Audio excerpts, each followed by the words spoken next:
Hello and welcome back to the Armchair Detective, where every story feels like a conversation over a warm cup of coffee. Tonight, we return to the fog-choked streets of Victorian London, to the sitting room at 221B Baker Street, where Dr. John H. Watson once again takes up his pen to chronicle the singular genius of Mr. Sherlock Holmes. Chapter 1. The Distressed Visitor. It was a bitter November evening in 1887, and the fog that night lay upon London like a damp and clinging shroud. The gas lamps along Baker Street burned with a sullen, yellowish light, their halos blurred and indistinct, as though the very air resented illumination. I had just returned from a long day at St. Bartholomew's Hospital, where a particularly trying case of compound fracture had kept me later than usual, and I looked forward to the warmth of our sitting room fire and perhaps a quiet pipe with my friend Sherlock Holmes. As I mounted the 17 steps to our familiar door, I was surprised to perceive the silhouette of a woman standing upon the pavement outside number 221B.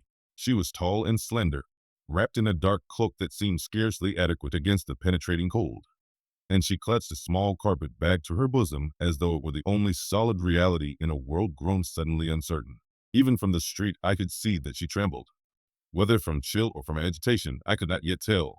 Mrs. Hudson, ever vigilant, had already admitted her and shown her upstairs, for when I entered our sitting room, I found her seated in the basket chair opposite Holmes, who lounged in his dressing gown upon the sofa, his long legs stretched out, his fingers steepled beneath his chin, in that attitude of attentive repose which I knew so well. The stranger rose as I came in, and I had the opportunity to observe her more closely.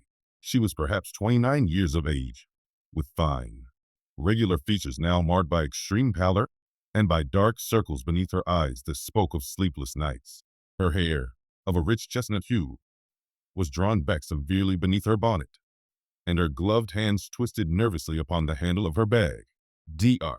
Watson," said Holmes, without rising, "allow me to present Miss Eleanor Carver. Miss Carver has come to us in circumstances of considerable distress, and I have been awaiting your arrival before requesting the full particulars of her story." I bowed, expressed my sympathy, and took my accustomed chair beside the fire. Miss Carver resumed her seat, drew a long breath as though to steady herself, and then began to speak in a low, clear voice that yet betrayed the effort it cost her to maintain composure. "Mr. Holmes," she said, "I believe that someone is trying to murder me, and that I am destined to be the last victim in a series of dreadful crimes." Holmes' eyebrows elevated a fraction, the only sign of interest he permitted himself, and he motioned her to continue. "You will have read in the newspapers," she went on, "of the terrible deaths that have occurred during the past month in the district known as Gaslight Alley, that narrow maze of streets between Whitechapel High Street and the Thames. 3 women have been foully done to death, each within a few yards of a gas lamp that had been deliberately extinguished upon the night of the murder." I nodded, for the cases had indeed been much discussed. The victims were all young women living alone, each of modest but respectable occupation: a seamstress, a flower seller, and a milliner. The newspapers had christened the unknown assassin the Night Stalker, and the police, I knew from my friend Lestrade, were quite at a loss. "Each of the murdered women," continued Miss Carver, "received upon the evening before her death a brief note written in a peculiar backward slanting hand. The message was always the same: 'The hour strikes 12. You will hear the chime.' And on the following night, at the stroke of midnight, she was found strangled or suffocated, close by a lamp that no longer burned." She opened her carpet bag and drew forth a small bundle of letters tied with black ribbon, 5 in all. With hands that trembled despite her efforts at self-control, she laid them upon the table before Holmes. "I have received these," she said simply. Holmes took up the letters, untied the ribbon, and examined them with that swift, comprehensive glance which missed nothing. I leaned forward and saw that the topmost note bore the identical message she had described, written upon heavy cream-laid paper in violet-black ink that had already begun to fade at the edges. "You say there are 5, observed Holmes, "yet only 3 women have thus far been killed." "The first 3 notes arrived upon the evenings preceding the murders of Mary Finch, Rose Haddon, and Clara Dobbs," replied Miss Carver. "The 4th came the night before last, and the 5th was pushed beneath my door only this morning. I am the 4th intended victim. Or perhaps the fifth. Should another poor soul have received a warning in the interval? Holmes turned the papers to the light, noting the watermark, a crowned lion rampant, and subjecting the ink to the scrutiny of his pocket lens. And you yourself, Miss Carver, what is your occupation? And where do you reside? I keep a small shop in Fashion Street where I repair and restore clocks and watches, a trade I learned from my late father. I live alone above the premises. Since his death 2 years ago, I have supported myself in this manner, and I had thought myself safe enough in the world until these dreadful letters began to arrive. Holmes leaned back and regarded her steadily. Tell me, Miss Carver, have you any enemies? Any rejected suitor? Any rival in business? Any relative who might profit by your death? She shook her head decisively. None, Mr. Holmes. My life has been quiet and retired. I have few acquaintances and no intimates save an elderly aunt in the country who visits once a year. My father's will left everything to me. His tools, his stock, the lease upon the shop, and there is no one to dispute it. And yet, murmured Holmes, someone has selected you as the final ornament in a grim garland of death. The choice of victims appears at first random, yet there must be a linking thread. All were young women living alone. All followed trades that brought them into public view during the day. All were found near extinguished gas lamps. All received the same warning. And now you, Miss Carver, a clockmaker's daughter who dwells above her shop in the very heart of the district. He rose suddenly and paced the room with that nervous energy which told me his interest was thoroughly aroused. One question more, he said, pausing before her. You repair clocks. Do you possess any timepiece that chimes the hours, particularly the Westminster quarters, or any distinctive sequence? Miss Carver started visibly. Why, yes, my father's last and finest piece stands upon my parlor mantel. It is a small bracket clock with a rich Westminster chime. It strikes the hours and the quarters most musically.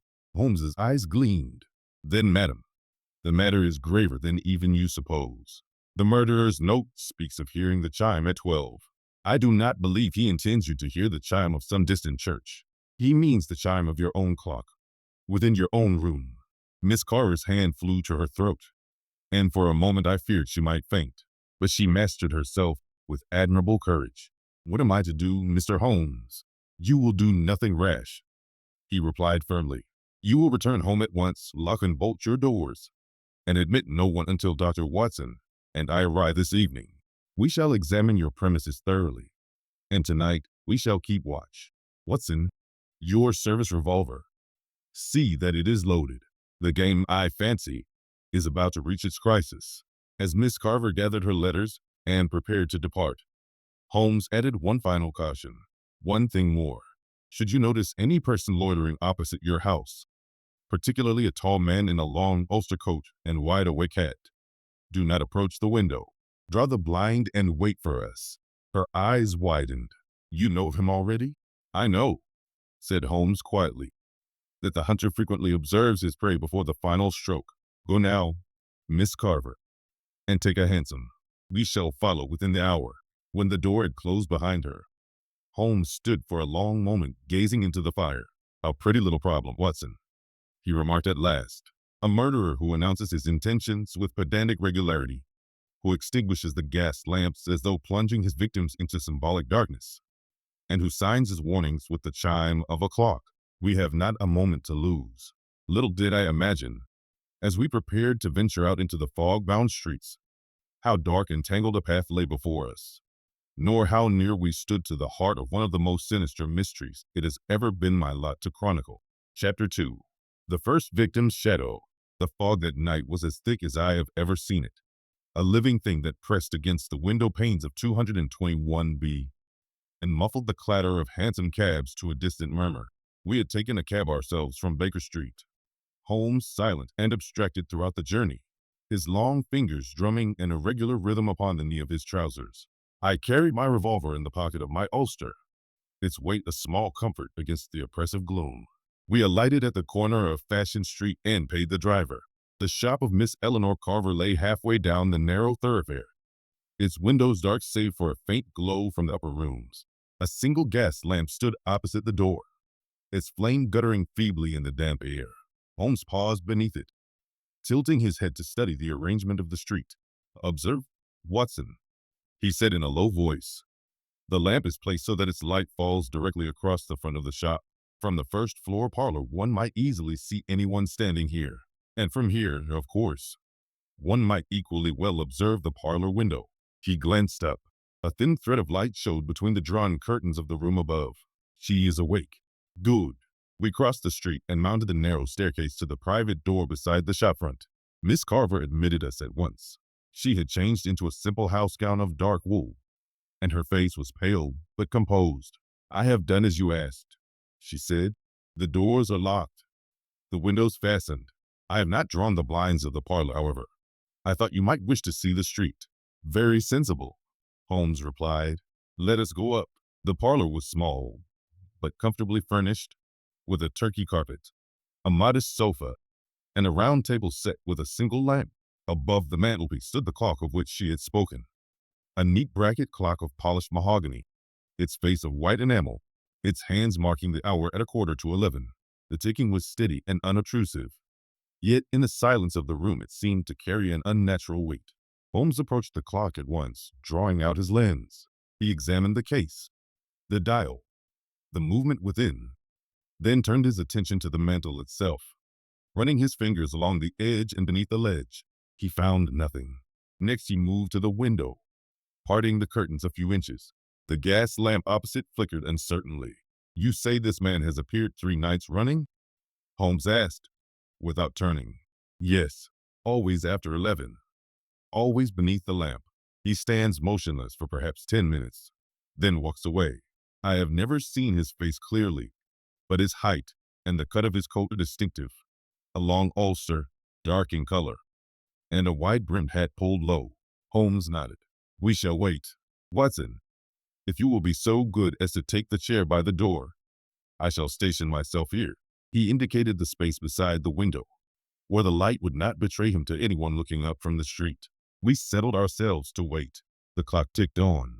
11 struck, then the quarter hour, then half past. The fog outside thickened until the gas lamp was little more than a blurred golden disk. Miss Carver sat with her hands folded tightly in her lap, her eyes fixed upon the window. At 20 minutes to 12, Holmes gave a soft exclamation. There he is. I rose and joined him at the curtain. Across the street, beneath the lamp, stood a tall figure in a long coat and wide hat. He had appeared as silently as a shadow.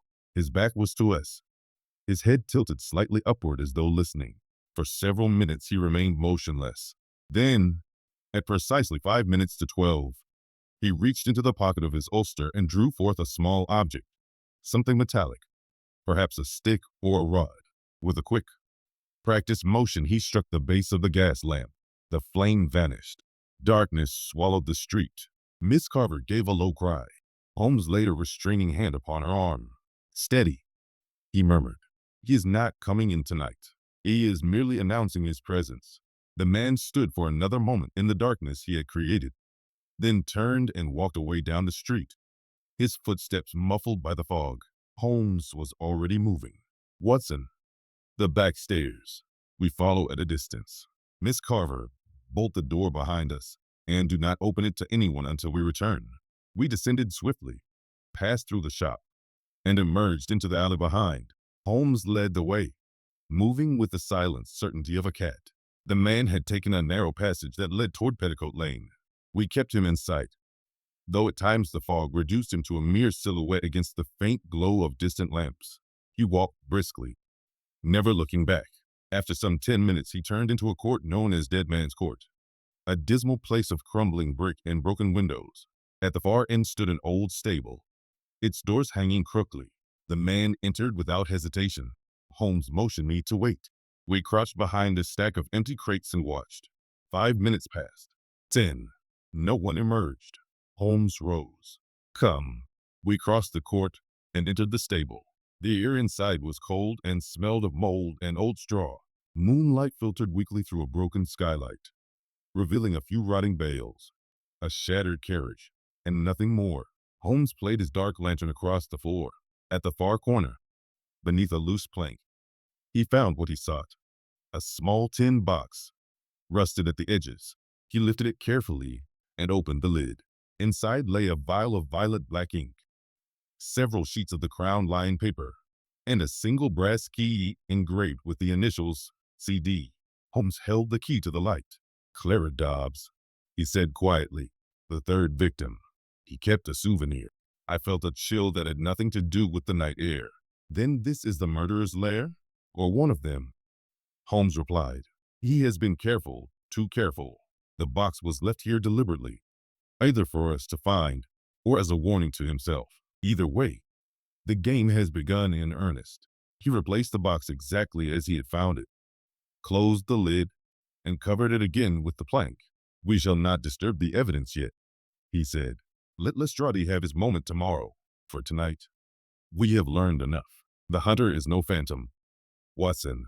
He is flesh and blood, and he is very near.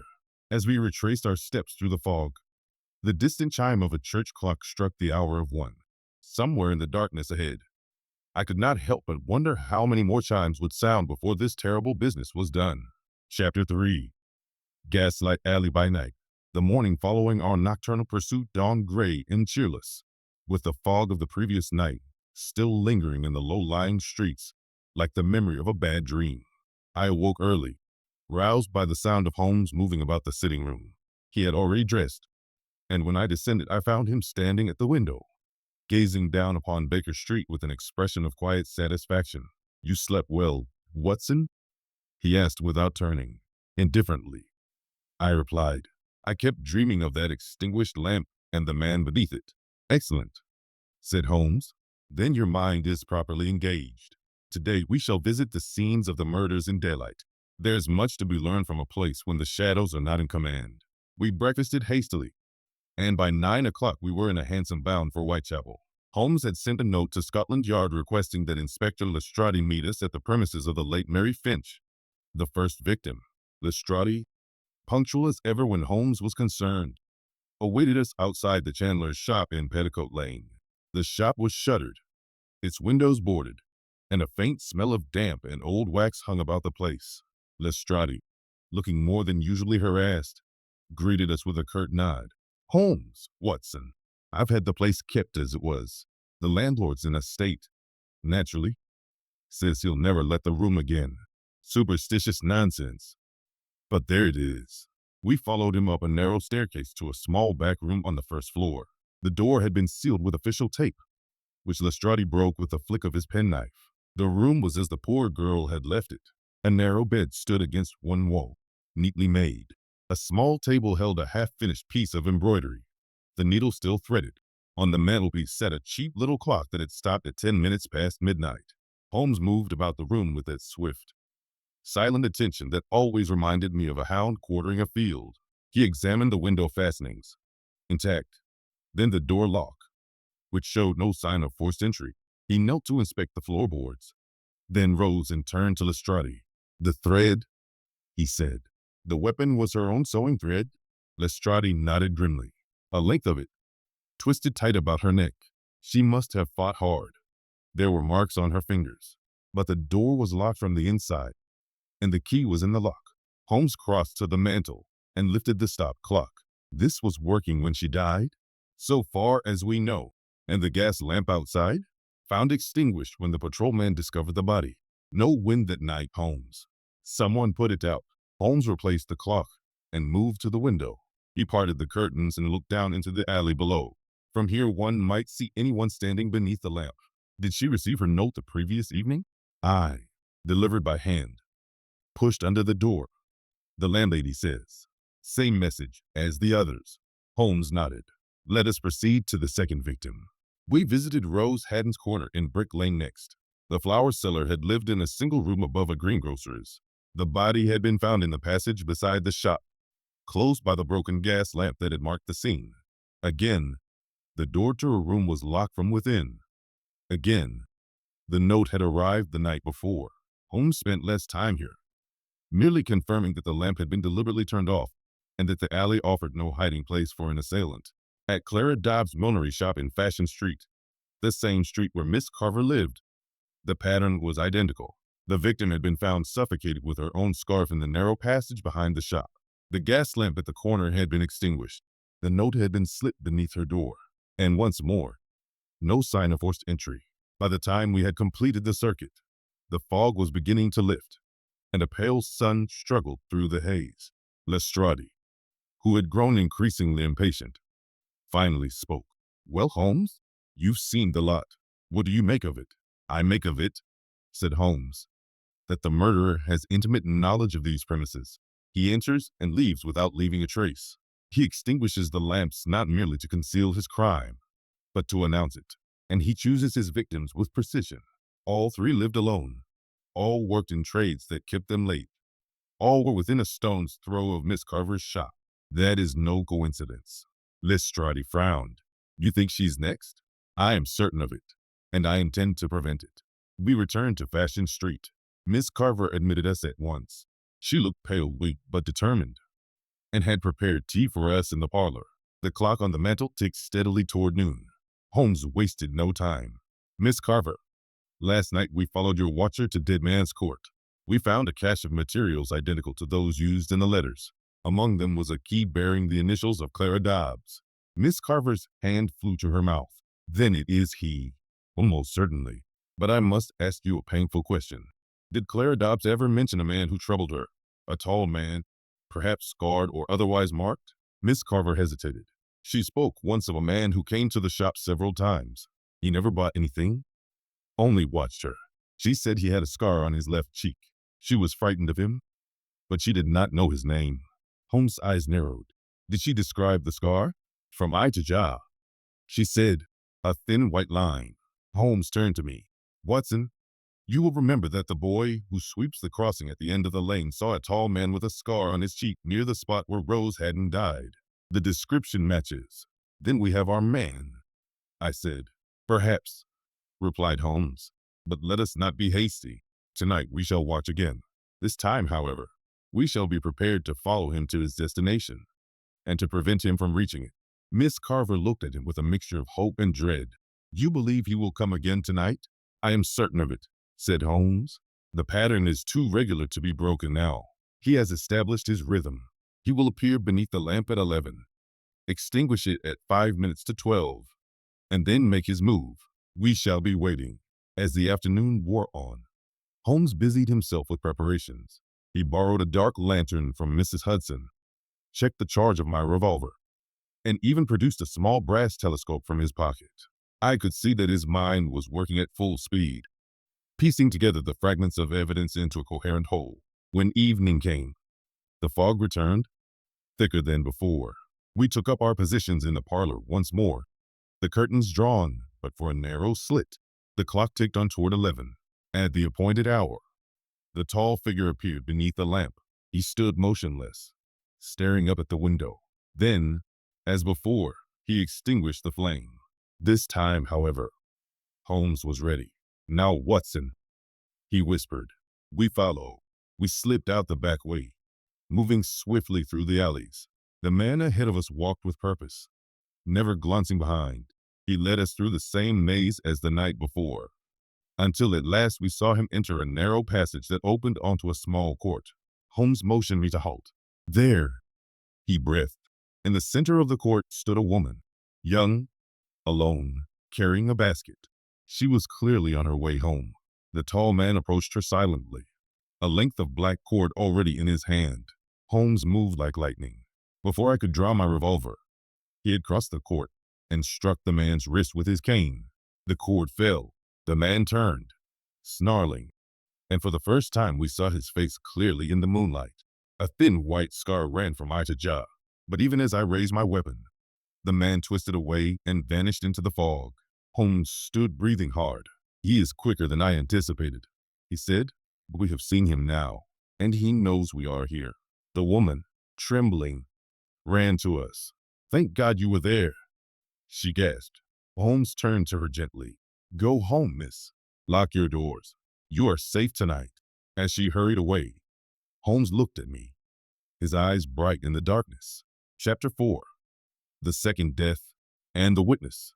The fog that had hung over London for 3 days and nights lifted at last on the morning after our narrow escape in the court, leaving behind a raw, damp cold that seemed to settle into the bones. I rose early, still shaken by the sight of that scarred face in the moonlight, and found Holmes already dressed and standing by the window with a cup of black coffee in his hand. He had not slept. I could tell by the faint shadows beneath his eyes and the restless energy that radiated from him. "Watson," he said without turning. "The newspapers will be full of it by now. Another death. The fourth." I felt my stomach lurch. "But we stopped him last night. We stopped him from taking that particular young woman," Holmes corrected quietly. "He found another." We had barely finished breakfast when a sharp rap at the door announced Inspector Lestrade. He entered with the air of a man who has not slept either, his hat still damp from the morning mist. "Holmes, it happened in Brick Lane," he said without preamble. "A girl named Alice Gray, dressmaker, 23 years old, found at 12:30 in the courtyard behind her lodgings, strangled with her own shawl. Door locked from the inside. Key in the lock. Same note pushed under the door the previous evening. And the gas lamp at the end of the alley extinguished." Holmes set down his cup with a deliberate movement. "Any witness?" Lestrade gave a short laugh that held no mirth. "As a matter of fact, yes. A boy. The crossing sweeper who works the corner of Brick Lane and Wentworth Street. Name of Tommy Wicks. 12 years old.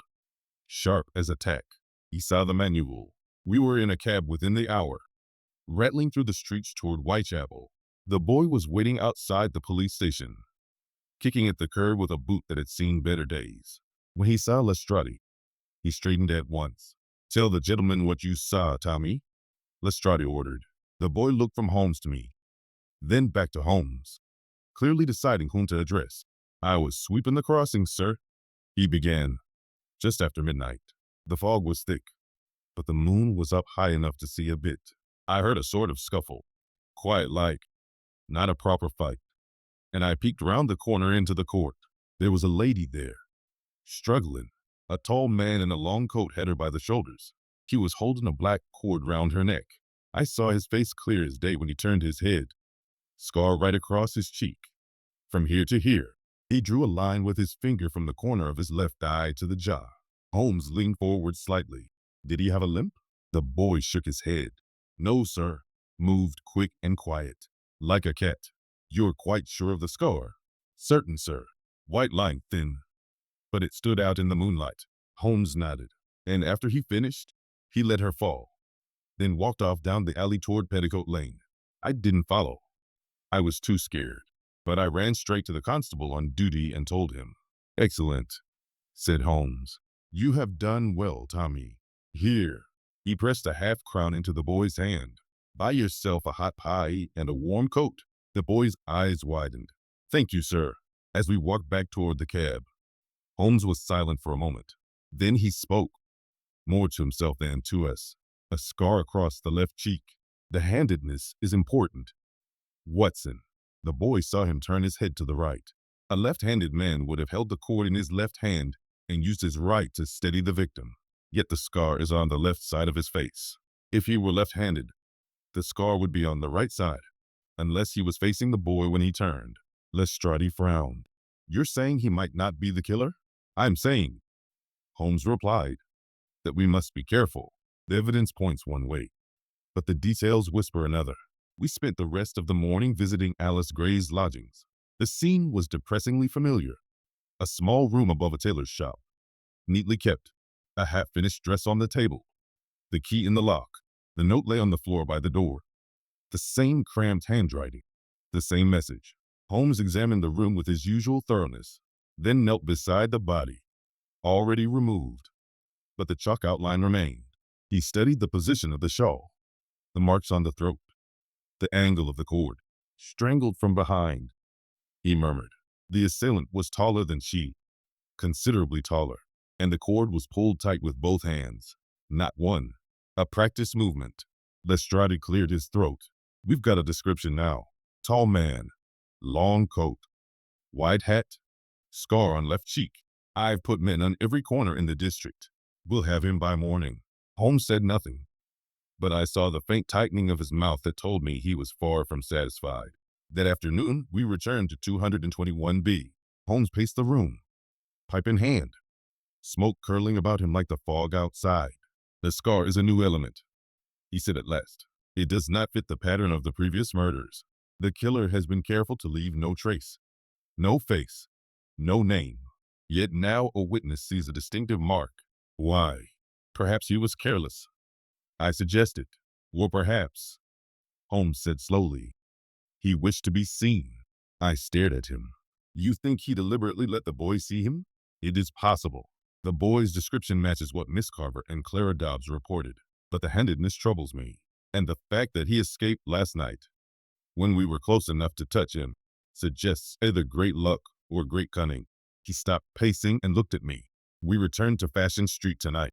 We watch again, but this time we do not follow. We wait for him to come to us. You mean to trap him? I mean to force him to show his hand. The game has reached a point where subtlety must give way to action. That evening we returned to Miss Carver's parlor. She greeted us with quiet courage, though I could see the strain in her eyes. The clock on the mantel ticked steadily toward 11. We took our positions. Holmes by the window, I by the door with my revolver. Miss Carver seated in the chair furthest from the window. At 11 the figure appeared beneath the lamp. He stood motionless for a long moment, staring up. Then he extinguished the flame. This time he did not walk away. Instead he crossed the street, mounted the steps, and rapped softly at the private door. Miss Carver gave a low gasp. Holmes motioned her to silence. The knocking came again. 3 soft taps. Holmes crossed the room in 3 strides and opened the door. A tall man in a long ulster stood on the threshold. His hat was pulled low. His face was in shadow. But as he stepped forward into the light of the parlor lamp, we saw the scar, thin, white, running from eye to jaw on the left cheek. He smiled, a thin, terrible smile. Good evening, Mr. Holmes, he said. I believe you've been looking for me. Chapter 5.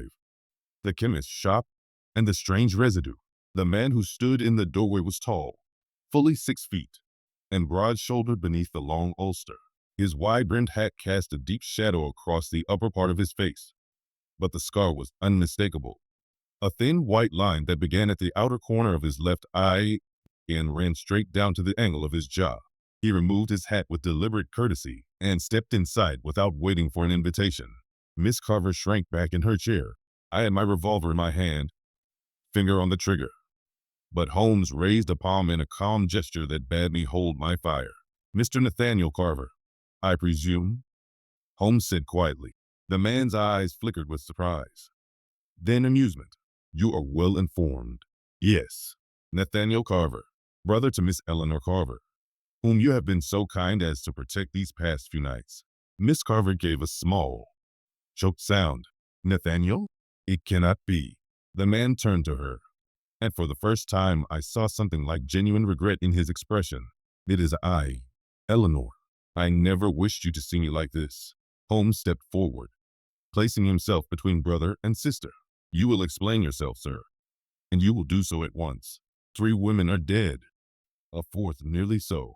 If you are responsible, you will answer for it. Nathaniel Carver raised both hands in a gesture of surrender. I am not the man you seek, Mr. Holmes. I have been watching, yes, but not to harm, to protect. Miss Carver rose slowly, her voice trembling. Protect me? From what? From the man who killed Mary, Rose, Clara, and who would have killed Alice Gray last night if you had not intervened. Holmes regarded him steadily. Then why the letters? Why the extinguished lamps? Why the scar? The scar is real, Carver said, touching it lightly. A childhood accident. The letters and the lamps are not my doing. I have been trying to trace the killer myself. When I learned Eleanor was receiving the same notes, I came to London.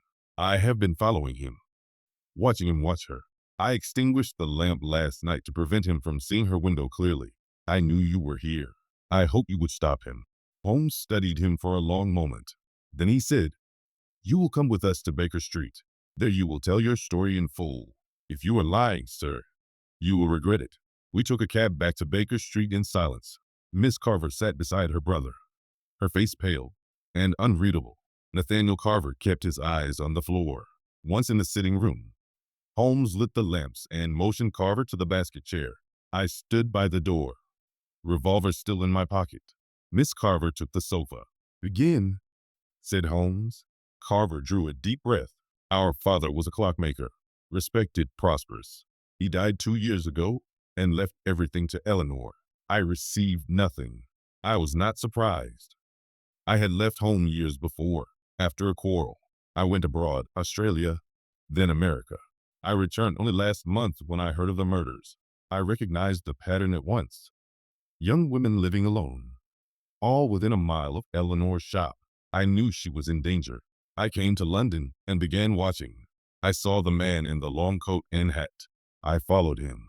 I saw him deliver the letters. I saw him extinguish the lamps. Holmes leaned forward. Describe him. Tall, taller than I. Thin, dark coat, wide hat. He moves like a shadow. I have never seen his face clearly, but I have seen the letters. The same paper, the same ink. I have samples. He reached into his ulster and produced a small envelope containing 2 sheets of crowned lion paper and a vial of violet black ink. Holmes took them, examined the watermark and the ink with his lens, then nodded. The same as the others. Where did you obtain these? From a cache he left in an abandoned stable in Dead Man's Court. Holmes' eyes narrowed. We found that cache 2 nights ago. We took nothing. Then he has returned since. I took these yesterday morning. Holmes set the papers aside. You claim to be protecting your sister, yet you have been watching her from the street. Why not approach her directly? I was ashamed, Carver said simply. I had abandoned her. I thought she would not wish to see me. I hoped to stop the killer before he reached her. Miss Carver spoke for the first time. You left us, Nathaniel. You broke father's heart. I know, he said quietly. I have spent every day since regretting it. Holmes rose and paced to the fireplace. You speak convincingly, Mr. Carver, but words are cheap. We shall test your story. He turned to me. Watson, tomorrow morning we visit the firm of J&E Atkinson Manufacturing Chemists in Whitechapel. They are the only supplier in London of cerium nitrate in commercial quantities. The ink contains traces of cerium. If Mr. Carver's story is true, he will accompany us and identify the purchaser, if he has seen the man buy supplies. Carver nodded at once. I will come. The next morning we set out for Whitechapel. The fog had returned, but it was thinner now, more a veil than a shroud. At Atkinson's premises, a tall, narrow building smelling of chemicals and coal smoke, we were received by the chief clerk, a thin man with spectacles and a nervous manner. Holmes showed him the vial of ink. This was purchased here, I believe. The clerk examined it. Yes, violet black logwood ink with cerium nitrate added for permanence. We sold several bottles over the past 6 months. To whom? A tall gentleman, thin, always wore a long coat and a wide hat. He paid in sovereigns, never gave a name. Did he have a scar on his left cheek? Carver asked. The clerk shook his head. No scar, clean shaven, quiet voice, polite. Holmes and I exchanged a glance. Carver's face paled. Then it was not him, Carver said. The man I followed had a scar. Holmes turned back to the clerk. When was the last purchase? 3 days ago. He bought 2 vials of cerium nitrate and a bottle of logwood extract. Holmes nodded. Thank you. You have been most helpful. Outside, in the street. Holmes lit a cigarette and inhaled deeply. The plot thickens, he said. We have a man with a scar who watches Eleanor Carver, who extinguishes lamps, who leaves a key belonging to Clara Dobbs in a stable. Yet the purchaser of the ink, the man who wrote the letters, has no scar. Then there are 2 men, I said. Or one man who wishes us to believe there are 2. Holmes replied. We must return to Dead Man's Court tonight. If the cache has been replenished, we shall find more evidence. And if Mr. Carver is telling the truth, he will come with us. Carver met our eyes steadily. I will. That night we returned to the stable in Dead Man's Court. The tin box was gone. In its place lay a single sheet of crowned lion paper, upon which was written, in the familiar cramped hand, the clock strikes 12. You will hear the chime. Tonight. Beneath it, in pencil, in a different hand, were the words, he knows you are watching. Be careful. Holmes folded the paper carefully and placed it in his pocket. Someone has left us a message, he said. The question is, friend or foe? The fog closed in around us as we left the stable. Somewhere in the darkness, the hunter was still at large. And now he knew we were closing in. Chapter 6. The Red Herring of the Foreign Sailor. The note we had found in Dead Man's Court lay upon the table in the sitting room at 221B Baker Street. Illuminated by the steady glow of the argon lamp, Holmes had placed it between two sheets of glass to preserve any latent fingerprints, though he held out little hope of finding any. The message in the familiar cramped hand. "The clock strikes 12. You will hear the chime tonight," was identical to the others, but the penciled edition, "He knows you are watching. Be careful," was in a different hand altogether. Bolder, more hurried, written with a blunt point. Holmes studied the two scripts side by side, his eyes moving from one to the other with the precision of a draftsman comparing measurements. "Two writers," he said at last. "The first is the author of the original notes, the killer. The second is the man who left us the warning. The question is whether the second isn't a lie or merely a more subtle adversary." Nathaniel Carver, who had spent the night on the sofa at Holmes' invitation, leaned forward. "I told you I have been following the killer. I left that note. I wanted you to know he was aware of your presence." Holmes turned his gaze upon him. "You write with your left hand, Mr. Carver." "I do. And the original notes are written with a pronounced left-handed slant backwards, as left-handed writers often produce. Yet when you struck at me in the courtyard the other night, you used your right hand to ward off my cane." Carver blinked. "I am ambidextrous. I write with my left, but I fight with my right. A habit from my days in the Australian bush." Holmes said nothing, but I saw the faint tightening of his jaw. He did not believe the explanation, though he did not challenge it openly. "We shall test your story further," he said. "Tomorrow we visit the sailors' boarding house near the docks where a man named Josiah Vance lodges. The clerk at Atkinson's recognized the purchaser of the ink as a tall man with no scar. The landlady of the boarding house may be able to tell us more." We set out early the following morning. The fog had lifted, and a pale sun shone upon the river. The boarding house stood in a narrow street off Wapping High Street, its windows grimy, its sign faded. The Anchor and Hope, the landlady, a stout woman with a face like a well-used coin, met us at the door. She had Nathaniel Carver with suspicion, but answered Holmes' questions readily enough when he produced a sovereign. "Josiah Vance?" she said. He lodged here. Tall, quiet gentleman. Paid in advance. Never gave trouble. Left 3 days ago without a word." "Did he have a scar on his cheek?" Carver asked. "No scar. Clean shaven. Spoke like a gentleman, too. Not like most of the sailors we get." Holmes asked to see the room. She led us up a creaking staircase to a small chamber overlooking the river. The bed was made, the few possessions gone. On the mantelpiece stood a single item, a faded photograph in a cheap wooden frame. Holmes lifted it. The photograph showed a young woman of striking resemblance to Miss Eleanor Carver. Same chestnut hair, same fine features, though the eyes were sadder, the mouth less firm. On the back, in a neat feminine hand, was written, "Eleanor, my love, forgive me. The clock cannot be stopped." Holmes studied the inscription for a long moment. Then he turned to the landlady. "This woman, was she known to Mr. Vance?" "She came here once about a month ago. Pretty thing." They talked quietly in the parlor. She left in tears. He never spoke of her again. Holmes replaced the photograph. "Thank you. You have been most helpful." Outside, in the cold river wind, he turned to Carver. "You recognize her, of course." Carver nodded slowly. "Clara Dobbs, the third victim. She and Eleanor were friends. Clara was fond of me, once, before I left England." Holmes's voice was very quiet. "You knew her well?" "I loved her," Carver said, "but I was a fool. I thought I could make my fortune abroad and return to claim her. When I came back, she was dead." Holmes said nothing. We walked in silence to the cab. Back at Baker Street, Holmes placed the photograph beside the note from Dead Man's Court. He paced the room for a long time, pipe in hand, smoke curling upward. "Watson," he said at last, "we have been presented with a red herring, a most skillfully placed one." I looked at him. "You mean Vance?" "Vance is the killer, or was meant to appear so. The ink, the paper, the quiet manner, the absence of a scar, all point to him. Yet he leaves a photograph of Clara Dobbs with a message from her to Eleanor. Why? To make us believe Eleanor is involved?" I suggested, "or to make us believe that Carver himself is involved. The message is addressed to Eleanor, but it was left in Vance's room. A message from a dead woman, place where we were certain to find it. Carver, who had been silent, spoke up. You think I wrote it? I think, Holmes said, that someone wishes us to suspect you, or Eleanor. The killer is clever. He has left a trail that leads to a dead end, knowing we would follow it. But he has also left a warning in the stable, signed in a different hand. That warning was intended to be found.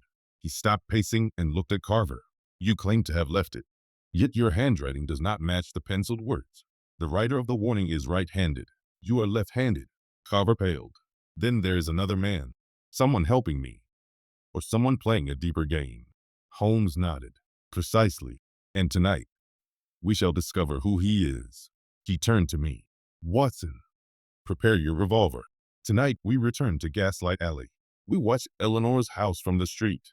If the killer, or his accomplice, appears, we take him. As evening fell, we stationed ourselves in a disused doorway opposite Miss Carver's shop.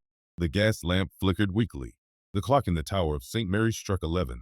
At 11:15, a figure appeared at the end of the street. Tall, long coat, wide hat. He moved toward the lamp, paused, then reached up to extinguish it. But before he could touch the tap, a second figure emerged from the shadows behind him. The second man was shorter, slighter. He wore a dark ulster and a peaked cap. In his hand gleamed a knife. He lunged. The first man turned, quick as a cat, and caught the wrist. There was a brief struggle. The knife clattered to the stones. Then the first man, the one we had thought was the killer, spoke in a low, urgent voice. Run, fool. They are watching. The second man hesitated, then fled into the fog. The first man straightened, looked directly toward our doorway, and raised a hand in salute. Then he, too, vanished into the darkness. Holmes stepped out into the street.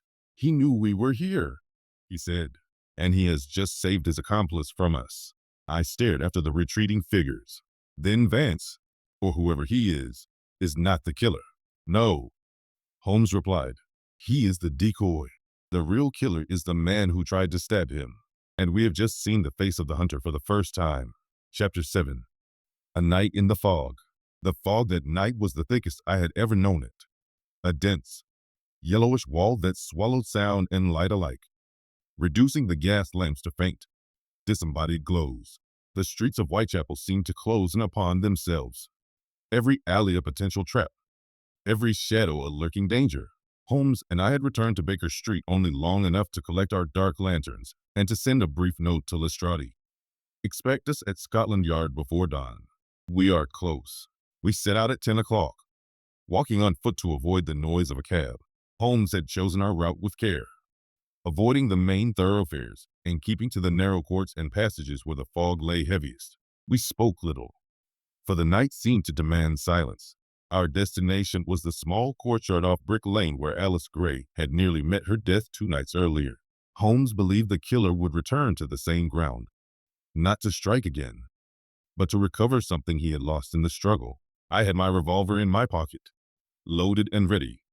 Holmes carried only his walking stick and his unerring instinct. We reached the courtyard just before 11. It was a dismal place. 3 sides of crumbling brick walls, a single narrow entrance, and a broken gas lamp at the far end. The moon was up, but its light was diffused by the fog into a pale, ghostly wash. We took up positions in the shadows of the doorway opposite the place where Alice Gray had been attacked. The clock of St. Mary's struck 11, then the quarter hour, then half past. At 5 minutes to 12, we heard footsteps, slow, deliberate, coming from the direction of Petticoat Lane. A figure emerged from the fog, tall, long coat, wide hat. He moved directly to the broken lamp, knelt, and began searching the ground beneath it with his hands. Holmes whispered, "Now." We stepped out of the shadows. At the same moment the man straightened, a small object in his hand, a brass key, I saw, similar to the one we had found in Dead Man's Court. He froze when he saw us. For a heartbeat we all stood motionless, the fog swirling around us like smoke. Then he bolted. He ran toward the narrow passage at the far end of the courtyard. Holmes was after him in an instant, his long legs carrying him forward with surprising speed. I followed, revolver drawn. The man was quick, But Holmes was quicker. He closed the gap in seconds and brought his stick down hard across the man's shins. The man stumbled, caught himself against the wall, and turned. In the dim light, I saw his face clearly for the first time.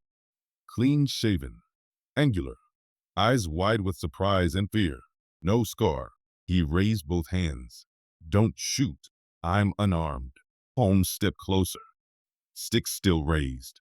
"Josiah Vance, I presume." The man nodded slowly. "Yes, but I'm not the one you want." "Then who is?" I demanded.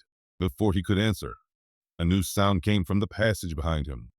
A low, dry laugh, chilling in its calm. A second figure stepped into view. He was taller than Vance, broader, wearing the same long ulster and wide-brimmed hat we had seen so many times. But this time the hat was tipped back, revealing a face I recognized at once. The scarred man from the witness's description. The man who had tried to strangle Alice Gray. The man who had watched Eleanor Carver from beneath the gas lamp. He smiled, a thin, terrible smile that stretched the scar into a white slash. "Good evening, Mr. Holmes," he said. "You've been most persistent." Holmes did not move. "You are the Night Stalker." The scarred man inclined his head. "I am, and you are in my territory now."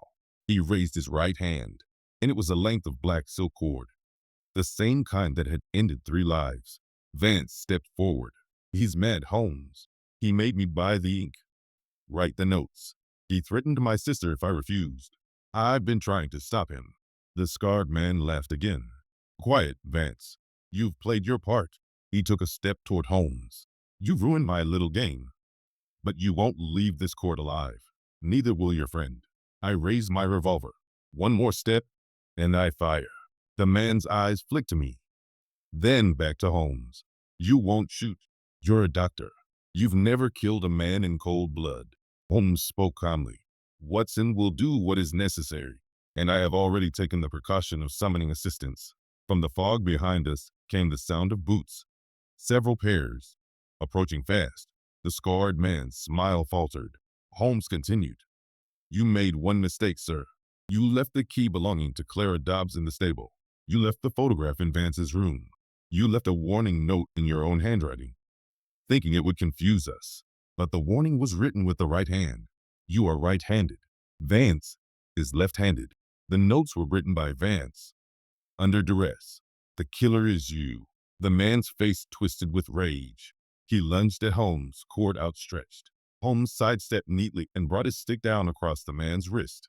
The cord fell. I stepped forward, revolver steady. At that moment, Lestrade and 4 constables burst into the courtyard from the passage. "Stand still," Lestrade shouted.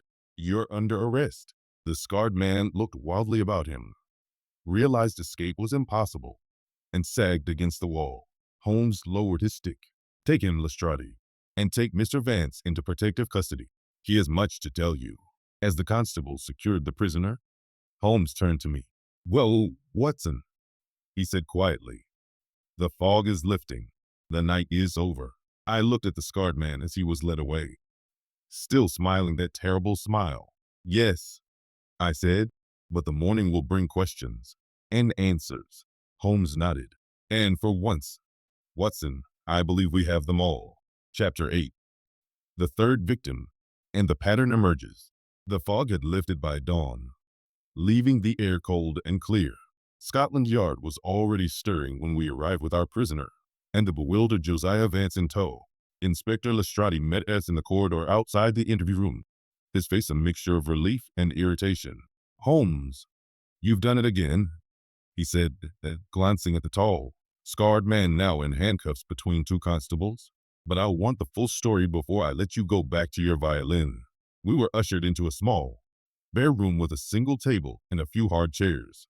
The scarred man was seated and handcuffed to the chair. Vance, pale and trembling, was given a chair at the far end. Holmes took the place opposite the prisoner, while Lestrade and I stood near the door. "Name?" Lestrade demanded. The man looked up, the scar on his cheek twisting as he smiled.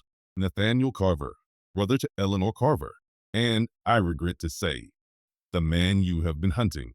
Miss Carver, who had been summoned from her shop and now stood just inside the door, gave a low cry of horror. Nathaniel Carver did not look at her.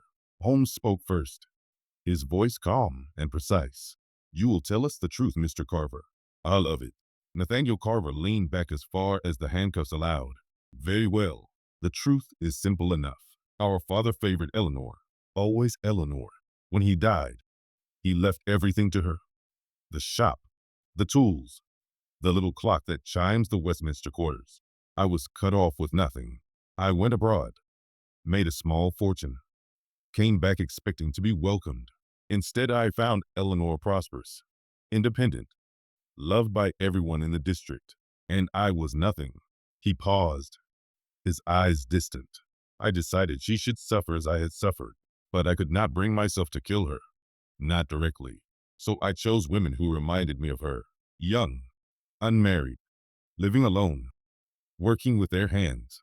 I watched them. I learned their habits.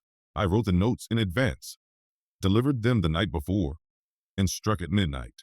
The extinguished gas lamps were my signature, a reminder that their light, like mine, had been put out." Miss Carver's voice broke. "But why the clock?" "Why my clock? Because father always said time would reveal the truth," Nathaniel replied. "I wanted them to hear the chime of their own death. I wanted Eleanor to know that her precious clock, the one father loved best, would mark the hour of her doom." Holmes leaned forward. "You used Josiah Vance as your accomplice."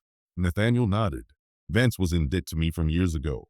I threatened to ruin him unless he bought the ink and paper and wrote the notes in his own hand. He is left-handed, which gave the letters their distinctive slant. I made him leave the key and the photograph in his room. Little breadcrumbs to lead you astray. I even arranged for the scar to be seen, so that when you caught him you would think him the killer." Vance, who had been silent, spoke at last in a low voice.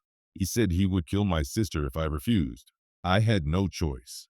Nathaniel Carver laughed softly. "You were useful, Vance, and you played your part well." Holmes turned to Vance. "You tried to warn us in the stable. You left the penciled note." Vance nodded. "I couldn't bear it any longer. I wanted you to know he was watching you. And last night," Holmes continued, "you tried to kill him in the street, hoping to end the nightmare." "Yes," Vance whispered. "I failed." Nathaniel Carver shrugged. "You were never quick enough, Vance. You never were." Lestrade cleared his throat. "You confess, then, to the murders of Mary Finch, Rose Haddon, Clara Dobbs, and the attempted murder of Alice Gray?" "I do," Nathaniel said simply. "And I would have taken Eleanor last of all. I wanted her to hear the chime of her own clock as she died." Miss Carver turned away, tears streaming down her face. I guided her gently to a chair outside the room. Holmes rose. "There is one more thing, Mr. Carver. Why did you leave the photograph of Clara Dobbs in Vance's room?" Nathaniel's smile faded. "Because I wanted Eleanor to suffer twice. First the shame of suspicion, then the grief of knowing her friend had died because of her. I wanted her to believe she had caused it all." Holmes regarded him for a long moment. Then he turned to Lestrade. "He is yours, Inspector. I have nothing more to ask." As the constables led Nathaniel Carver away, he looked back once at the door where his sister sat weeping. For the first time, I saw a flicker of something like pain in his eyes. Then he was gone. We returned to Baker Street in silence. The morning sun was climbing over the rooftops, turning the fog to gold. Holmes sat by the fire, staring into the flames. "The tragedy of jealousy," he said at last. "It corrodes the soul more surely than any poison." He destroyed 4 lives, and nearly 5, because he could not bear to be less loved. I nodded. "And Eleanor? She will recover. Time heals, Watson, even the deepest wounds." He reached for his violin and began to play, a slow, mournful air that drifted out into the London morning. The notes were sad, but there was a quiet hope in them too. The night stalker was caught. The gas lamps of Whitechapel would burn again. And for tonight, at least, the streets were safe. Chapter 9. The Final Confrontation. The clock on the mantelpiece at Scotland Yard had just struck 2 in the afternoon when we were summoned back to the interview room. Nathaniel Carver had asked to speak to Mr. Holmes alone. Lestrade, ever wary, had agreed only on condition that I remain present as witness, and that the prisoner remain chained to the chair. The room was dim, lit by a single gas bracket on the wall. Carver sat upright, his hands resting on the table, the handcuffs clinking softly when he moved. The scar on his cheek seemed more pronounced in the harsh light, a white slash against the pallor of his face. Holmes entered first, I behind him. We took our places opposite the prisoner. "You wish to speak with me, Mr. Carver," Holmes said. Nathaniel Carver looked up. His eyes, which had been dull and resigned during the confession, now held a strange, almost feverish brightness. "I wish to thank you, Mr. Holmes," he said, "for stopping me before I reached Eleanor." Holmes regarded him without expression. "You will not sway me with gratitude, sir. You've confessed to 4 murders, and the attempted murder of a 5th. Your sister's life was spared only by chance." "Chance?" Carver gave a low, bitter laugh. "No, Mr. Holmes. By you. I knew you were there every night. I watched you watching me. I extinguished the lamps to draw you closer. I left the clues, the key, the photograph, the note in the stable, because I wanted you to find me. I wanted you to stop me." I felt a chill run down my spine. Holmes' face remained impassive. "You wish to be caught? I wish to be stopped," Carver corrected. "There is a difference. I had become something else, something I no longer recognized. The hatred consumed me. Every time I wrote the note, every time I slipped it beneath a door, every time I extinguished a lamp and watched a woman die, I told myself it was justice. But it was not. It was madness." He paused, his voice dropping to a whisper. I could not stop myself. I needed someone stronger than I'd ended. Holmes leaned forward slightly. "You could have surrendered at any time and faced the gallows?" Carver shook his head. "No. I wanted to see Eleanor one last time. I wanted to see the horror in her eyes when she realized it was me. I wanted her to suffer, yes, but I also wanted her to live knowing what I had become. That was my final revenge." He looked directly at Holmes.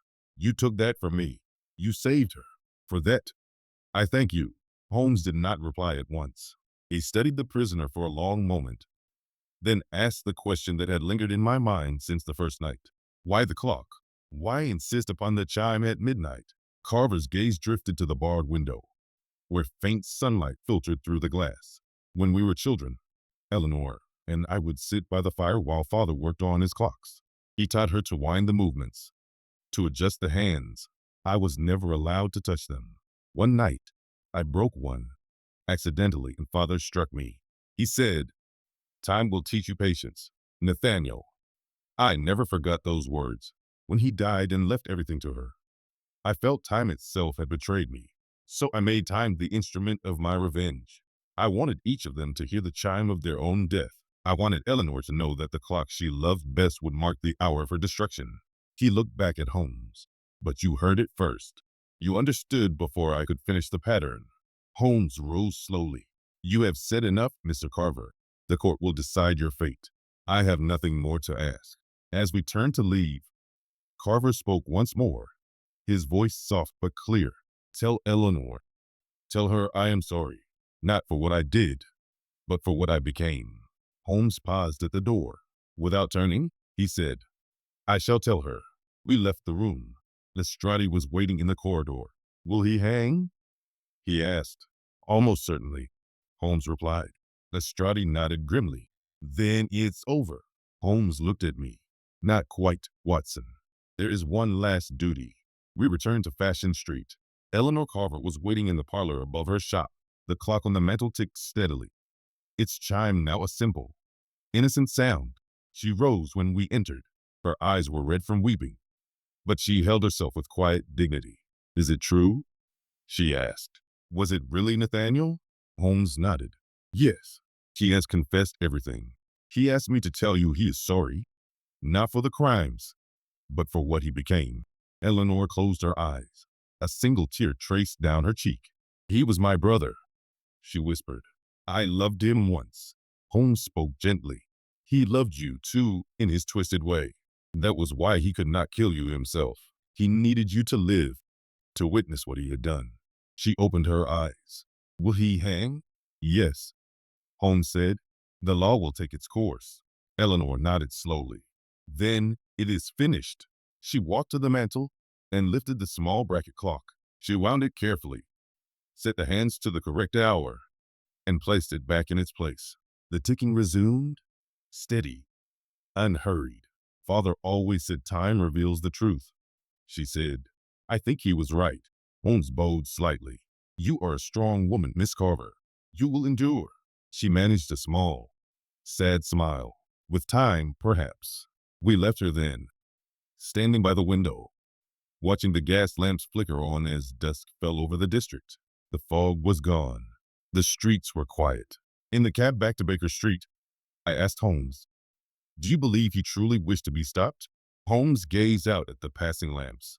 I believe he was a man torn in two, one half consumed by hatred, the other clinging to the last remnant of conscience. He could not save himself. He could only arrange for someone else to do it. I shuddered. A terrible way to end. Terrible. Holmes agreed. But it is ended. That night, back at 221B, Holmes took up his violin and played. A slow, mournful air that drifted out into the London darkness. The notes lingered long after he had set the instrument aside.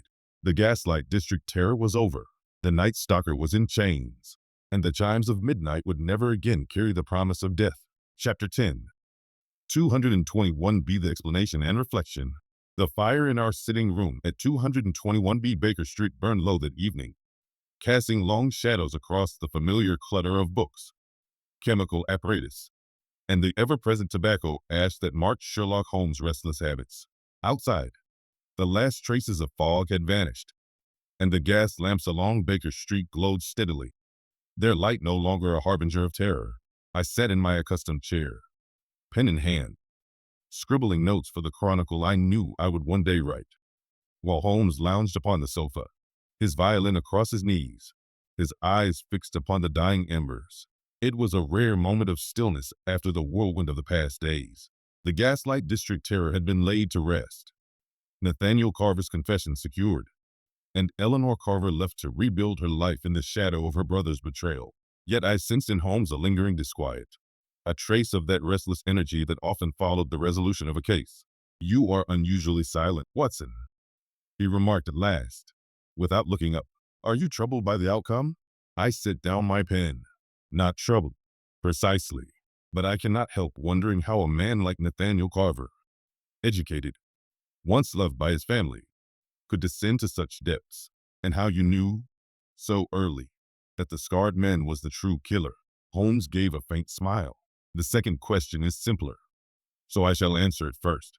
From the beginning, the clues pointed to a duality, a man who acted, and a man who was seen to act. The letters were written in a left-handed slant, yet the murders required a strength and dexterity that suggested a right-handed assailant. The scar, reported by multiple witnesses, was a deliberate distraction, meant to fix our attention on a single figure.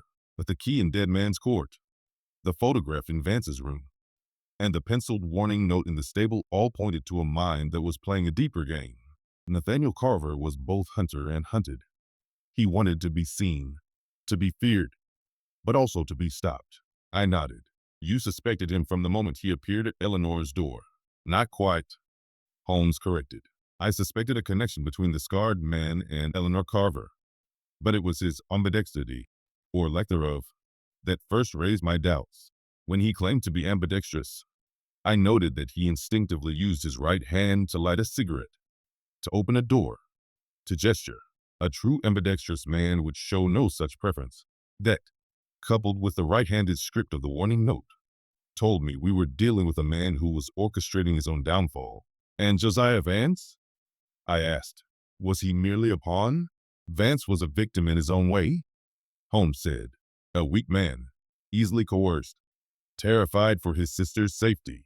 Nathaniel used him to write the notes, to purchase the ink, to leave the photograph, all to create a false trail. But Vance's conscience drove him to leave the warning note, to attempt to kill Nathaniel in the street. He was no hero, Watson, but he was not wholly a villain. I leaned back in my chair. And the clock? The chime at midnight? Holmes' fingers brushed the strings of his violin, drawing a soft, mournful note. The clock was Nathaniel's obsession. It represented everything he had lost. His father's love, his sister's success, his own place in the world. By making it the signal of death, he turned time itself into a weapon. He wanted Eleanor to hear the chime and know that her world was ending, just as it had ended when their father chose her over him. I shuddered. A twisted mind. Twisted. Holmes agreed, but not incomprehensible. The tragedy, Watson, is not merely that Nathaniel Carver killed 4 women. It is that he did so because he could not bear to be less loved. Jealousy is a poison that corrodes the soul, turning affection into hatred, memory into vengeance. He could have returned to England, sought reconciliation, rebuilt his life. Instead, he chose to destroy others to ease his own pain. I looked at the fire, now little more than glowing coals, and yet Eleanor is safe now. That is something. For tonight, Holmes said softly. Tomorrow there will be another case, another fog, another shadow. The world is full of Carvers. Watson, men and women driven by their own demons. Our task is to meet them when they emerge from the darkness. He lifted his violin and began to play, a slow, haunting melody that seemed to weave together the sorrow of the past days with a quiet hope for the future. The notes drifted out into the London night, mingling with the distant clatter of hooves and the soft hiss of gas lamps burning steadily. As the last note faded, I spoke. What will become of Eleanor? Holmes set the violin aside. She is strong. She will mourn her brother. Not the monster he became, but the boy he once was. She will continue her work, repair her clocks, keep her shop. Time, as her father said, will reveal the truth, and the truth will heal her. I nodded. A lesson, perhaps, for us all. Indeed, Holmes said. We are all bound by time, Watson. The question is whether we let it shape us into something better, or something worse. He rose and crossed to the window, looking out at the quiet street below. The gas lamps burn again tonight. That is enough for now. I took up my pen once more, adding the final lines to my notes. The case of the Gaslight District terror was closed. Nathaniel Carver would face justice. The Night Stalker was no more. Yet as I closed my notebook, I could not shake the feeling that the shadows of London held other secrets, other chimes waiting to sound in the dark. For tonight, though, the fire was warm, the lamps were lit, and my friend Sherlock Holmes stood watch over the city he loved.